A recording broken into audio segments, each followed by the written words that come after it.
4-5 hari yang lalu sudah agak tidur lelap saya gitu. Bayangan saya ya kan akan ditolak MK. Tetapi sekitar 2-3 hari yang lalu saya diingatkan angka komposisi di MK yang katanya 6 berbanding 3. 6 itu kemungkinan mendukung proporsional tertutup, 3 mendukung proporsional terbuka. Rasa-rasanya itu agak saya percaya karena tiba-tiba PKB kemarin ngajak diskusi juga soal ini, dan hari ini dengan Golkar gitu ya. Artinya bagi saya nampaknya nggak serius juga ya. Asumsi atau seliwaran berita oposisi 63 itu bisa-bisa benar juga ini, karena kok tiba-tiba PKB buat diskusi soal ini, Golkar buat diskusi soal ini ya.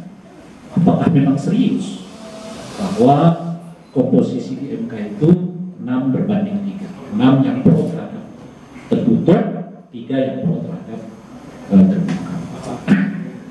Nah itulah ya, memang tidak bisa tidak harus diteriakin kalau suasananya begitu, diteriakan dari luar. Meskipun saya kira seminggu yang lalu saya ditanyai oleh beberapa kawan media, saya katakan begini, proporsional tertutup itu argumennya nggak dilihat depan. Gitu.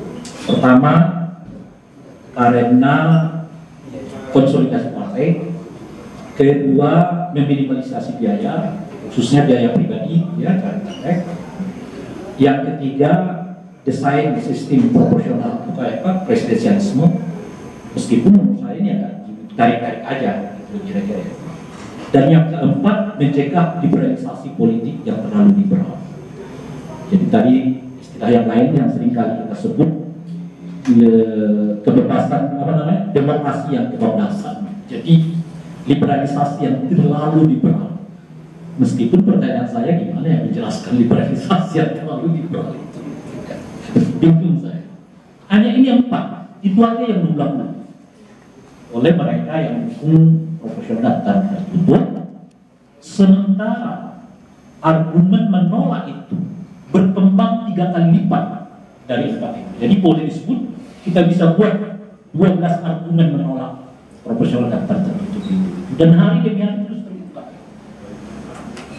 Jadi bukan hanya 1, 2, 3, 4, bahkan bisa berkembang sampai 12 ya. Jadi kalau 3 kali lipat kan 12, 3 kali lipat tadi argumen proporsional itu. Dan itu yang membuat saya percaya di MK itu ya akan ditolak sampai kemudian masuk informasi ini ke telinga saya ya, komposisi 63 ini. Nah, kita mulai saja dulu dari argumen soal basicnya. Tadi ditanya, sudah disebutkan oleh dua narasumber kita yang terdahulu. Apakah sebenarnya 6 pemohon ini dapat diuji permohonannya mengingat mereka adalah individu-individu. Nah, yang bayangkan saya, kesulitan utama mereka itu adalah menjelaskan kerugian konstitusional mereka kalau kita pakai proporsional tertutup. Siapa yang rugi secara personal dari antara yang menang ini? Apa yang membuat mereka rugi? Kalau mereka rugi misalnya mengatakan saya keluar duit, belum dicalonkan kok keluar duit, misalnya gitu ya, terus tidak terpilih, nah kan Anda belum dipilih memang. Jadi apa yang mengakibatkan mereka yang 6 orang ini bisa dinyatakan permohonannya diterima karena kesulitan identifikasi kerugian konstitusional mereka kalau tertutup ini kita pakai. Itu bayangan saya. Sampai kemudian PBB menyatakan siap backup. Artinya memang Pak Yusril sudah bisa membayangkan secara formil ini agak sulit diuji mengingat 6 orang ini akan kesulitan mengidentifikasi kerugian material, kerugian konstitusional mereka. Oleh karena itu di backup oleh Pak Yusril sebagai partai. Karena sebagai partai dan kebetulan sekarang sudah dinyatakan peserta pemilu dan punya pengalaman, tadi sudah disebutkan oleh Pak Fauzi, pernah hidup di 2 sistem ini yang terbuka dan tertutup, maka mungkin punya alasan untuk mengatakan ikut mengajukan permohonan itu. Artinya apa? Artinya mungkin secara formil ya, permohonan ini akan lanjut ke urusan material. Nah sekarang ketika kita lihat urusan materialnya, kita evaluasi lagi keputusan MK tahun 2008 yang lalu soal menetapkan proporsional terbuka sebagai pilihan teknis alokasi kursi di dalam dapil.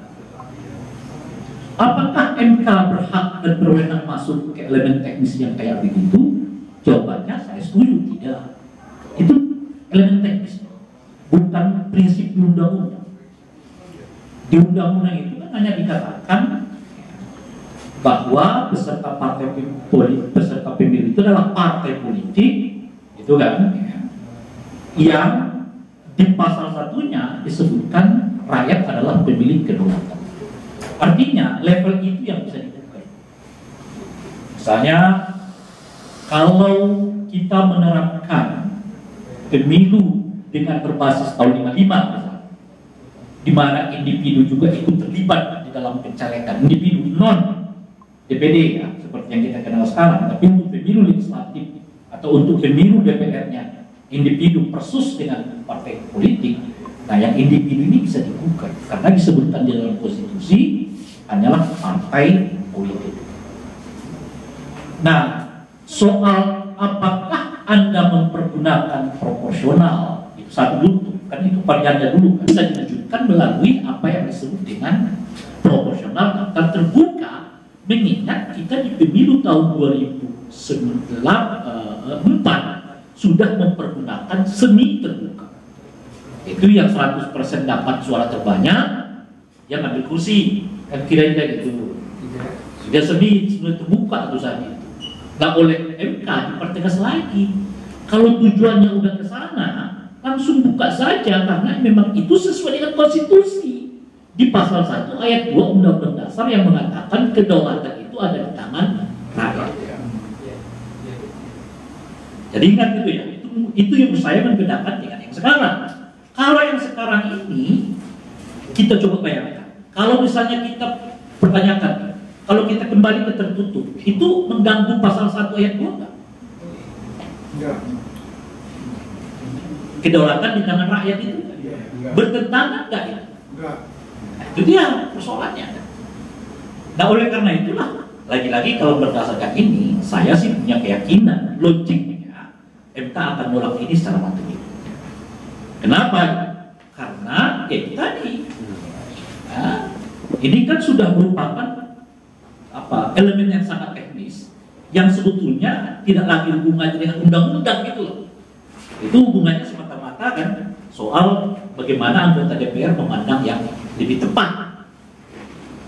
Nah, tapi ketika dia memutuskan terbuka, yang dipersoalkan itu bukan terbukanya, tapi bagaimana kedaulatan rakyatnya bisa ditegakkan. Nah, sekarang kalau kita pakai proporsional tertutup, apakah kedaulatan rakyat bisa ditegakkan? Nah, ini sudah dijelaskan dengan bagus oleh Pak Dekan kepada kita. Nah, itu yang pertama. Nah, yang kedua, kawan, saya punya 12 argumen ya, tapi saya nggak pakai semua. Kalau kita pakai, udah terlalu lama kita nanti. Nah, yang kedua, kan misalnya soal disebut ada dua kata kunci, liberal dan politik uang. Saya sudah berkali-kali juga mengatakan dalam sistem yang kita itu politik uang itu soal siapa objek sebetulnya. Kalau kita tertutup, objeknya elit partai. Kalau kita terbuka, objeknya adalah publik. Tapi politik uangnya tidak ada hubungannya dengan sistem ini. Itu lebih tepat disebut sebagai itu udah kultur politiknya di Indonesia. Jadi mengubahnya bukan dengan buru-buru merubah sistem. Sama seperti kita mengatakan misalnya korupsi. Tadi disebutkan gara-gara biaya politik tinggi, para korupsi macam-macam. Nah, ASN yang korupsi itu nah, ada biaya politik mereka tuh, tapi korupsi. Kan banyak ASN kan yang sekda apa ini itu apa kepentingan politik mereka kan ada, tapi korupsi. Yang pengusaha-pengusaha, mohon maaf ya, ikut terlibat dalam kasus suap karena apa? Apa kepentingan mereka pada politik? Tidak ada. Jadi kalau saya sendiri, saya yang mungkin yang lain berbeda, korupsi ini udah lain sendiri.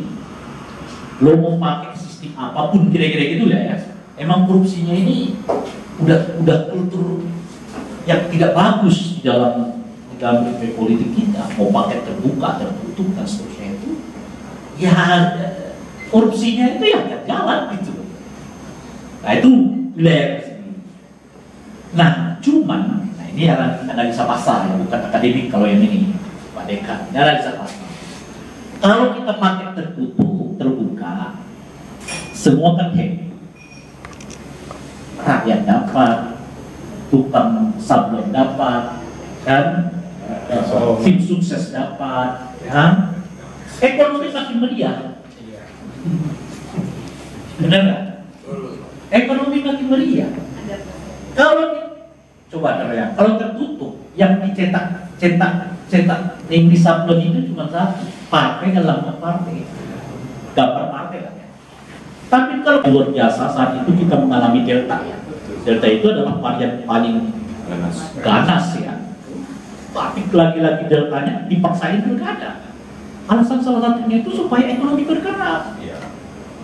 Karena kalau kita pilkada, orang buat spanduk, ya baliho, tim sukses, survei, jalan macam-macam. Berapa banyak efek ekonominya? Dan begitu juga kalau terbuka tertutup. Tapi ini analisa pasar, bukan analisa akademik. Nah, saya kembali ke analisa yang lain. Kawan-kawan sekalian, saya sih hampir setuju tadi dengan disebutkan oleh Bung Dev itu tadi ya. Jadi awal itu saya mengatakan ini akan berujung ke soal sebetulnya ya pemilihan presiden, wakil presiden yang harus dari MPR. Sebab selama ini sudah dicoba dari atas, buat dengan KBHM, ya kan? Lalu nggak gol nih, udah 3 kali ya didorong supaya ada amandemen terhadap Undang-Undang Dasar di mana KBHM kembali diaktifkan. Terakhir KBHM dirubah namanya mediasi. PPH yang kurang lebih sama gitu. Jadi ini sudah 3 kali didorong terus dan nah sekarang dirubah deh. Caranya apa? Caranya dengan memasukkan proporsional tertutup. Kalau proporsional tertutup, jelas kedaulatan tertingginya ada di partai politik. Kalau keadaan partai politik mengatakan amandemen dengan mengembalikan ke KBHM, lolos ini. Lolos ini. Kenapa? Ya kita udah mengalami 3 kali undang-undang di bypass aja kok oleh anggota DPR ini. Bahkan dalam kondisi terbuka ya. Revisi undang-undang KPK, ya kan? Undang-undang Omnibus Law, undang-undang Minerva, terakhir adalah undang-undang soal MK. Di bypass aja. Tidak sesuai dengan aturan pembuatan peraturan perundang-undangan. Itu terbuka dong di MK dan terbukti di MK menolak proses pembuatan Omnibus Law karena nggak ada dasarnya secara aturan. Anda bayangkan kalau kita tertutup amandemen untuk kembali ke pemilihan presiden melalui MPR akan jadi. Karena kedaulatan terbesarnya ada di tangan partai politik. Ini kan kawan-kawan mudanya rata yang datang ini bergairah politik itu karena terbuka. Kalau tertutup nunggu Pak 20 tahun. Saya setuju tertutup asal dapat nomor urut 1. Itu kalau, nah ini nanti akan saya jelaskan. Itu kalau Anda dekat dengan ketua partai. Yang masih jauh kayak saya nunggu 20 tahun. Oh, iya. Itu pun kalau. Makanya saya mengingatkan sebetulnya salah satu efek nanti dari proporsional tertutup dengan kondisi kultur politik kita yang sudah segini ini di level ini yang terjadi nanti akan banyak sekali kudeta-kudeta ketua umum partai. Kenapa? Siapa yang mau sabar 20 tahun? Nunggu Dep aja sekarang berapa deh? 43. 43. 4 kali dia masuk lagi, baru 60 coba. Kapan kita bisa jungkalkan dia ya? 40. Dia kan kawan saya namanya Mas Ibnu Basari itu menang karena terbuka. Kawan saya Adian Nabi dulu itu menang karena terbuka. Kalau tertutup masih jadwal belum mereka. Mungkin masih di nomor urut 6. Tuh, paling hebat di nomor urut 5. Nomor 1. Ya, dulu masih nomor 8 loh. Naiklah dia sekarang 6 atau 5. Nomor 1 ya. Jadi nunggu. Itu salah satu. Nah, yang ketiga, yang keempat kawan-kawan sekalian. Kita itu kan kalau mau desain sistem ini lihat masa depan, bukan lihat masa lalu. Nah, kesulitan kita ini karena kita terbayangi oleh adikulum gemak ripak loh Cinawi itu, bahwa negara itu nggak boleh ada kasak kusuk, bahwa negara itu nggak boleh ada saling gesek-gesekan, ya.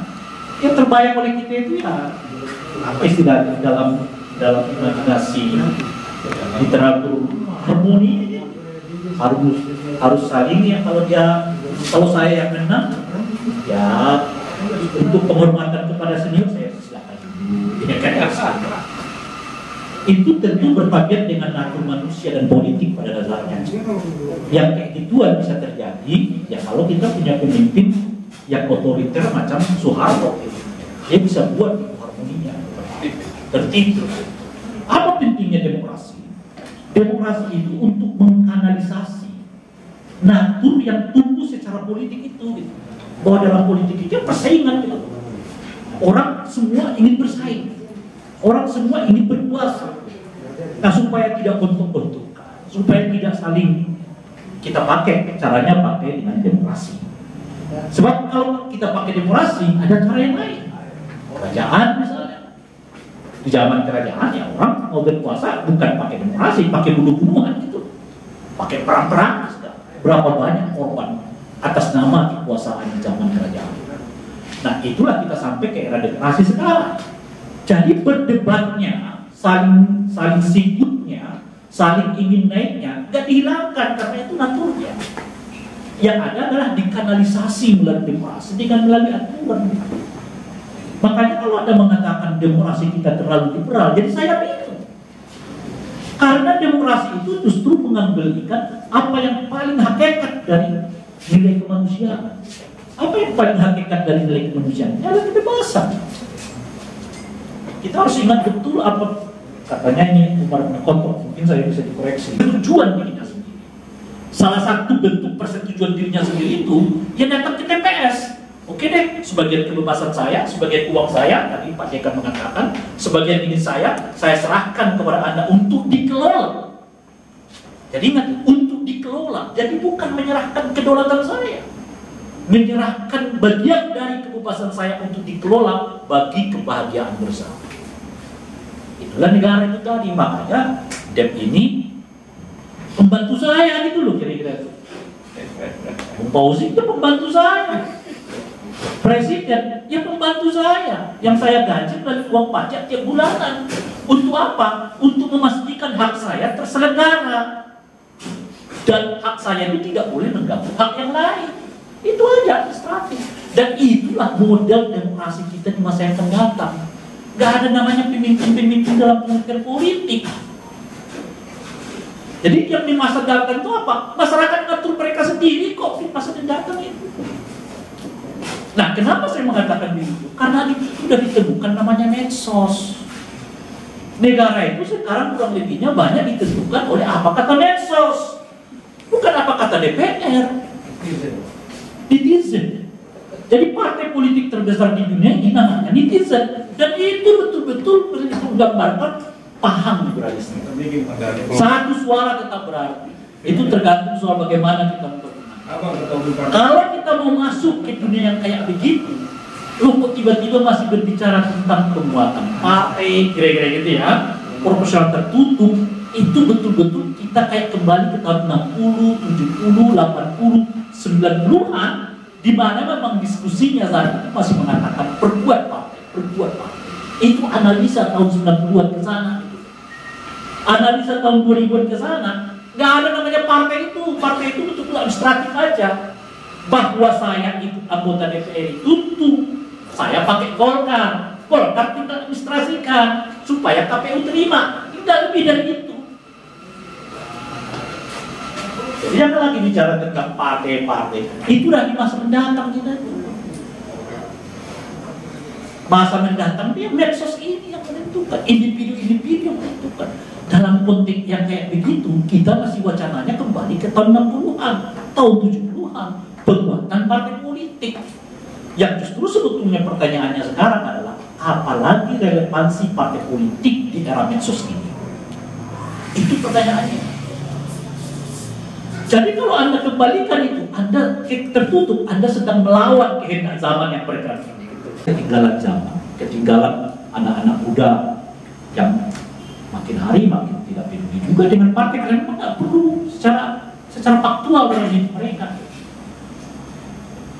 Itu intinya. Oleh karena itu terakhir saya ada pernyataan saya di salah satu media yang dikomentari oleh netizen itu, dan komentarnya itu saya bagus.